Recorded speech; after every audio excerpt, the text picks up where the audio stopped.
اسلام سے پہلے عورت کا کوئی مقام نہیں تھا۔ وَإِذَا بُشِّرَ أَحَدُهُمْ بِالْأُنثَىٰ ظَلَّ وَجْهُهُ مُسْوَدًّا وَهُوَ كَظِيمٌ کہ جب کسی شخص کو بیٹی کی پیدائش کی خبر دی جاتی تو وہ شخص جو ہے غصے کے ساتھ اس کا رنگ بدل جاتا۔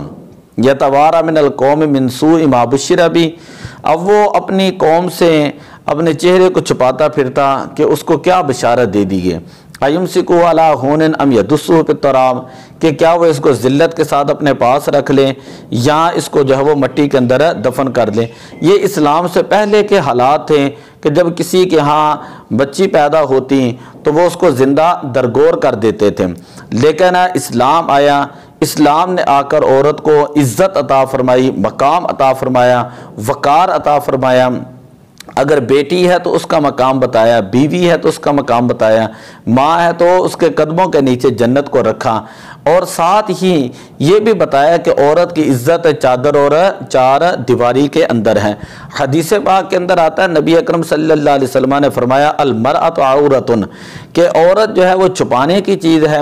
فَإِذَا خَرَجَن اگر عورت جو ہے وہ گھر سے نکلتی ہے تو استشرفہ الشیطان تو شیطان اس کو جانگتا ہے۔ اسی طرح ایک روایت کے اندر یہ حضرت علی المرتضیٰ رضی اللہ تعالیٰ عنہ آپ جو ہے وہ بیان فرماتے ہیں کہ کیا تمہیں حیا نہیں آتی، کیا تمہیں غیرت نہیں کہ تمہاری عورت گھر سے باہر نکلتی ہے اور وہ لوگوں کو دیکھتی ہے اور لوگ اس کی طرف نظر اٹھاتے ہیں۔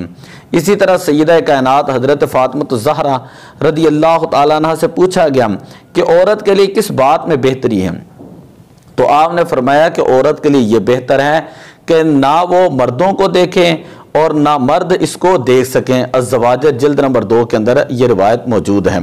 اسی طرح بے شمار احادیث ہیں کہ جن کے اندر عورت کے پردے کے احکام کو جو ہے وہ بیان کیا گیا ہے۔ ام المؤمنین اما عائشہ صدیقہ رضی اللہ تعالیٰ عنہ آپ بیان فرماتے جب نبی پاک صلی اللہ علیہ وسلم مدفون تھے، اسی طرح سیدنا ابوبکر صدیق رضی اللہ تعالیٰ عنہ کے تدفین ہوئی تو میں عام حالت کے اندر آپ کے پاس چلی جاتی، لیکن جس وقت حضرت سیدنا عمر فاروق رضی اللہ تعالیٰ عنہ ان کی تدفین ہوئی تو آپ فرماتے فوادع علی ثوبی حیاء من عمر کہ میں حضرت عمر فاروق رضی اللہ تعالیٰ عنہ سے حیا کرتے ہوئے مکمل پردے کے اندر وہاں پر جاتی کہ میں یہ سمجھتی تھی کہ حضرت عمر فاروق رضی اللہ تعالیٰ عنہ مجھے دیکھ رہے ہیں۔ تو وہ تو ام المومنین ہے، وہاں تو بے پردگی کا تصور ہی نہیں۔ تعلیم امت کے لیے یہ مسائل جو ہے وہ بیان کیے گئے ہیں۔ اسی طرح نبی اکرم صلی اللہ علیہ وسلم نے فرمایا کہ قیامت والے دن 3 طرح کے لوگ جنت میں داخل نہیں ہوں گے اور اللہ تعالیٰ ان کے اوپر نظر رحمت نہیں فرمائے گا۔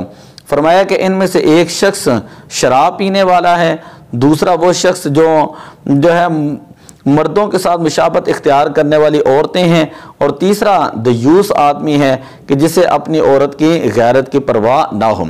ام المومنین اما سلمہ رضی اللہ تعالیٰ عنہ بیان کرتی ہیں کہ حضور علیہ الصلوۃ والسلام کے پاس میں حاضر تھیں اور میرے ساتھ حضرت میمونہ رضی اللہ تعالیٰ عنہا تھیں۔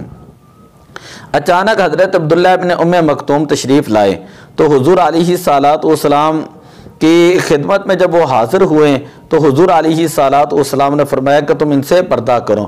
تو ہم نے عرض کی یا رسول اللہ کیا وہ نبینا نہیں ہیں جو ہمیں نہیں دیکھ رہے ہیں؟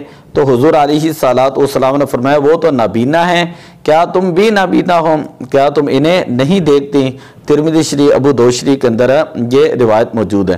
تو ایک طرف امہات المومنین ہیں اور نبی پاک صلی اللہ علیہ وسلم کی بیویاں ہیں، اور دوسری طرف صحابی رسول ہیں، وہ بھی آنکھوں سے نابینا ہیں۔ اس کے باوجود بھی حضور علیہ الصلوۃ والسلام پردے کا حکم ارشاد فرما رہے ہیں۔ تو آج جو ویلنٹائن ڈے کے نام کے اوپر بے حیائی ہے، فحاشی ہے، عریانی ہے اور ہر طرف طوفان بدتمیزی ہے، تو اس کی اجازت کہاں پر ہو سکتی ہے؟ جب عورت جو ہے وہ اذان نہیں پڑھ سکتی، عورت اقامت نہیں کہہ سکتی، عورت جو ہے وہ نبی نہیں ہے اس کے پردے کی وجہ سے کہ اس کی آواز کے اندر بھی پردہ ہے، تو یہاں پہ ٹک ٹاک کے اوپر آنا اور ویسے ہی ویلنٹائن ڈے کے نام کے اوپر جو بے حیائی کرنا، فحاشی کرنا، زناکاری کرنا، تو یہ اسلام کے اندر ساری چیزیں حرام ہیں۔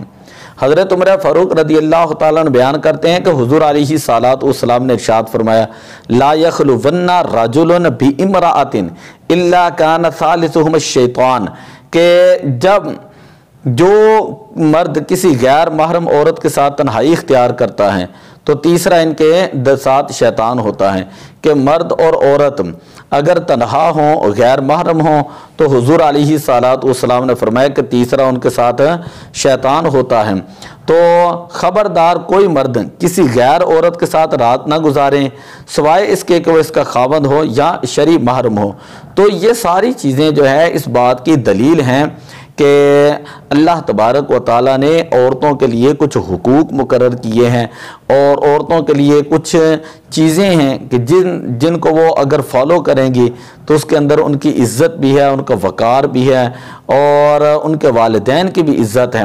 تو آج بے حیائی کے نام کے اوپر ماں باپ کو چیٹنگ کرنا اور اسی طرح خاندان والوں کو دھوکہ دینا، بہن بھائیوں کو دھوکہ دے کر جو ہے وہ جا کر جو ہے وہ نجی محفلوں کے اندر بیٹھنا، یہ کسی باحیا عورت کو جو ہے یہ چیز زیب نہیں دیتی۔ دعا ہے کہ اللہ تبارک و تعالی ہماری عزتوں کی حفاظت فرمائے۔ الصلاۃ والسلام علیک یا رسول اللہ وعلی آلک و اصحابک یا حبیب اللہ۔